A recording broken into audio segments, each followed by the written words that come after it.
নিয়ে বিচার আমরা দেখতে চাই না। আমরা প্রকাশ্যে দিবালোকে যেরকম ভাবে সে প্রকাশ্য দিবালোকে আমার অস্তিত্বের স্তম্ভ পবিত্র কালামকে লাথি মেরেছে, আমরাও চাই প্রকাশ্য দিবালোকে ওই কুলাঙ্গারকে দেশের সমস্ত মানুষের সামনে, দেশের সমস্ত মিডিয়ার সামনে প্রকাশ্যে তাকে বিচার দেওয়া হোক।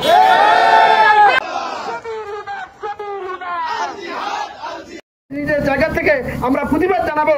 আমরা সর্বোচ্চ আকারে আমরা যেহেতু মুসলিম কান্ট্রি এখানে কান্ট্রি হওয়ার কারণে সংবিধানের মধ্যে ইসলাম রয়েছে, এরপরও তারা কিভাবে এরকম কটূক্তি করতে পারে?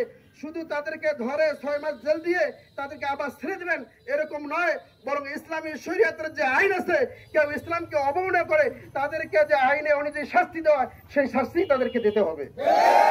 আমরা আজকে এখান থেকে আমরা সকলেই এই দাবি জানাবো। আল্লাহ তাআলা আমাদের সকলের চেষ্টাকে মেহনতকে কবুল করুন। আমা আলাইনা ইল্লাল বালাগ। এরপর সকলকে আসসালামু আলাইকুম।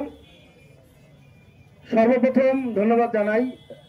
আসলে ভালো কাজের জন্য মুষ্টিমেয় লোক থাকে, তার প্রমাণ আজকের এই সমাবেশ।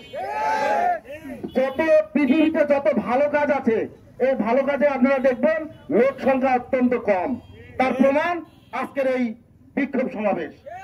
প্রত্যেকটা মুসলমানের আজকে ইমানি একটা দায়িত্ব ছিল, সংক্ষিপ্ত সময় যে যেভাবে সংবাদ পেয়েছে অন্তত আজকের এই বিক্ষোভ মিছিলের সঙ্গে একাত্মতা প্রকাশ করা তাদের উচিত ছিল।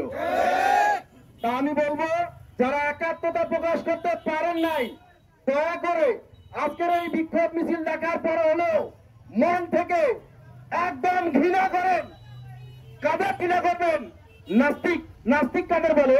মানুষের মধ্যে একটা সাধারণ ভুল ধারণা আছে যে নাস্তিককে, যে যারা ইসলামকে অবমূল্যায়ন করে, অবমাননা করে, হীনমন্যতায় দেখে, তাদের বলা হয় নাস্তিক। না, নাস্তিক হলো ওই ব্যক্তি যে সকল ধর্মীয় ব্যক্তিদের যে মতাদর্শ আছে তাকে কি করে? ছোট করে, তাকেই বলা হয় মূলত নাস্তিক।